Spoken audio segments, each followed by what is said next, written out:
ప్రతీకారం మూడవ భాగం. మొదటి 2 భాగాలు చదివిన తరువాతే ఈ భాగం చదవండి. నా పేరు అనన్య. స్టెల్లా కాలేజీలో బీఎస్సీ లాస్ట్ ఇయర్ చదువుతున్నాను అంది.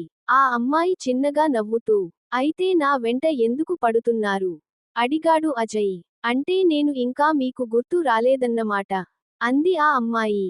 ఒక్క క్షణం ఆలోచనలో పడ్డాడు అజయ్. మనిషిని చూడగానే ఎక్కడో చూసినట్టుగా అనిపించిందే కానీ చూడగానే టక్కన గుర్తొచ్చేంత పరిచయం ఉన్న అమ్మాయిలా అనిపించలేదు అజయ్కి.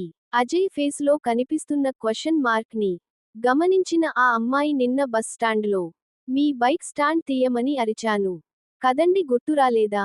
అడిగింది అనన్య.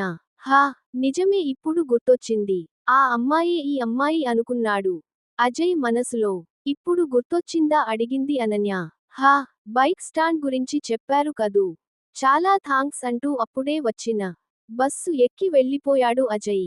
మాట్లాడదాము అంటే అలా పారిపోతున్నాడు. వీడెవడండి బాబు అని మనసులో అనుకుంది అనన్య. కొరియర్ ఆఫీసులో చిన్న ఉద్యోగం చేస్తూ ఉన్నాడు అజయ్. అజయ్కి చదవడం అన్నా కథలు, కవిత్వాలు రాయటం అన్న చాలా ఇష్టం.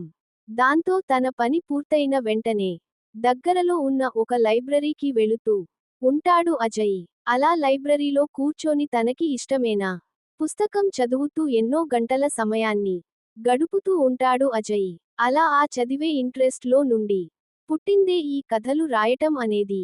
తను రాసే కథకి ముగింపు ఎలా ఇవ్వాలి అని ఆలోచిస్తూనే ఏదో పుస్తకం చదవడంలో మునిగిపోయాడు అజయ్.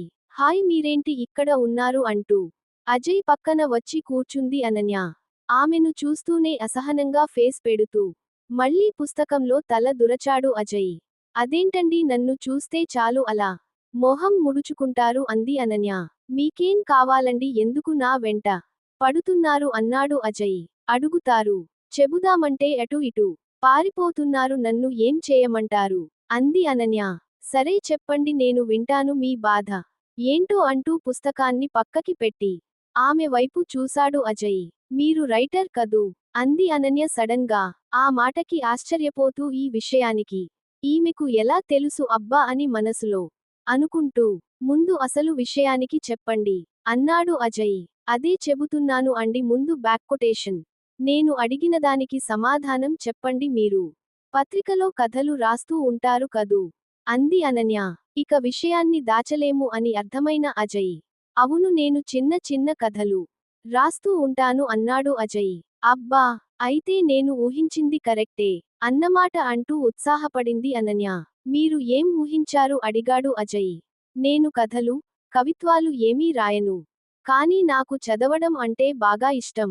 అలా అంటే స్టడీస్ అని అనుకునేరు, కథలు, కవిత్వాలు, వ్యాసాలు ఇలా అన్నమాట.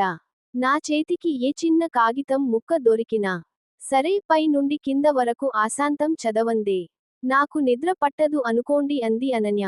అసలు విషయానికి చెప్పండి అన్నాడు అజయ్ కాస్త అసహనంగా. హా హా, అదే చెబుతున్నాను. ఒకసారి నేను మా ఫ్రెండ్ పెళ్లికి ఒంగోలు వెళదామని బస్టాండ్కి వెళ్ళినప్పుడు బస్సులో టైం పాస్ అవడం కోసం ఒక మ్యాగజిన్ కొన్నాను.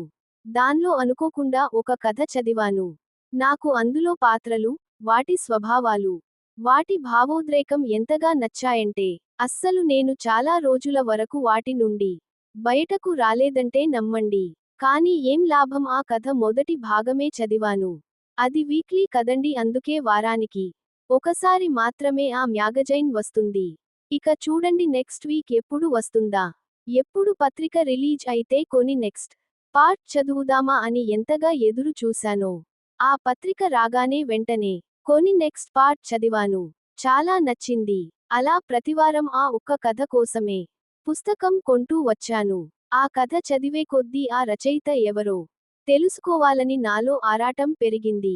ఇక చూడండి నా తిప్పలు, అతను ఎవరో తెలుసుకోవడానికి పత్రికా ఆఫీస్కి ఎన్ని ఫోన్లు చేశానో, ఎంతలా వాళ్ళని విసిగించానో అది ఆ పైవాడికే తెలియాలి. మొత్తానికి నా శ్రమ ఫలించి వాళ్ళు ఆ రచయిత పేరు, ఫోటో పంపించారు. చూశాను. ఎప్పటికైనా రచయితను కలుసుకోవాలని చాలా ఆశపడ్డాను. కానీ వారి అడ్రస్ ఇవ్వడానికి మాత్రం పత్రిక వాళ్ళు ఒప్పుకోలేదు. కుదిరితే ఎప్పటికైనా వారిని కలుసుకోవాలని అనుకున్నాను. ఈలోపు పండక్కి ఊరు రమ్మని మా అమ్మ ఒకటే ఫోన్ చేసి విసిగిస్తూ ఉండడంతో సరే అని ఆ రోజు రాత్రి లాస్ట్ బస్సుకి ఊరు వెళ్ళడానికి బస్టాండ్కి వచ్చాను. తీరా బస్టాండ్కి వచ్చాక అమ్మ ఫోన్ చేసింది. ఊర్లో ఏవో గొడవలు జరుగుతున్నాయి. ఈసారి పండక్కి రావద్దు అంటూ. ఇక చేసేదేమీ లేక కాళ్ళు ఇచ్చుకుంటూ ఇంటికి వెళ్దాం అనుకునేసరికి నా పక్కన ఉండి ఎవరో ఒక వ్యక్తి బైక్ పై వెళుతున్నారు. కానీ ఏదో కంగారులో ఉన్నారు అనుకుంటా. బండి స్టాండ్ తీయలేదు. అది చూసిన నాకు ఆ విషయానికి చెప్పాలనిపించింది కానీ నాకు అతని పేరు తెలియదు కదా అందుకే హలో బాసు అంటూ పిలిచాను. అతను ఏ ఆలోచనలో ఉన్నాడో ఏమిటో పలకలేదు. మళ్ళీ ఈసారి గట్టిగా పిలిచాను అప్పుడు వెనక్కి తిరిగి చూశాడు. అంతే ఒక్కసారిగా నా కళ్ళను నేను నమ్మలేకపోయాను. ఇంతకీ అతను ఎవరో తెలుసా నేను ఎంతగానో అభిమానించి కలవాలి అనుకున్న పత్రిక కథ రచయిత. వారిని కలిసి మాట్లాడదాం అనుకునే లోపే రైమంటూ వెళ్ళిపోయాడు అంటూ ఆపింది అనన్య. మొదట ఇంట్రెస్ట్ గా వినటం మొదలుపెట్టిన అజయ్ తనకే తెలియకుండా అనన్య మాటల్లో లీనమైపోయాడు. కాని ఆమె చెప్పేది తన గురించి అని అర్థమయ్యి ఒక్కసారి ఆశ్చర్యంగా మీరు మాట్లాడేది నా గురించా అన్నాడు అజయ్. అవునండి మీరు రాసే ప్రేమ అంటే అర్థం ఇదేనా? స్టోరీని మొదటి నుండి చదువుతున్నాను. నాకు ఎంత బాగా నచ్చిందో. కానీ ఒక్క మాట చెప్పాలి హీరోయిన్ పాత్ర నాకు అంతగా నచ్చలేదండి అంది అనన్య. పాత్రలు కథను బట్టి ప్రవర్తిస్తూ ఉంటాయి. అందులో మంచి ఉంటుంది చెడు ఉంటుంది. రెండిటిని ఒకలా చూసినప్పుడు మాత్రమే కథ మరింత రక్తి కడుతుంది అన్నాడు అజయ్. నిజమే అనుకోండి కానీ తను ఒక గుడ్డివాడు అని తెలిసి కూడా తనలో ఉన్న కళాతృష్ణను ఇష్టపడింది అంటే ఆమె ఎంత మంచిదో అనుకొని హీరో ఆమెను ప్రేమించాడు. కానీ తీరా అతని గుడ్డితనం ఆమెకు తెలియదని తెలిస్తే అసలు ప్రేమించను అని అతన్ని వదిలేసి వెళ్ళిపోయినా ఆ హీరోయిన్ పాత్ర నాకు అస్సలు నచ్చలేదు అంది అనన్య.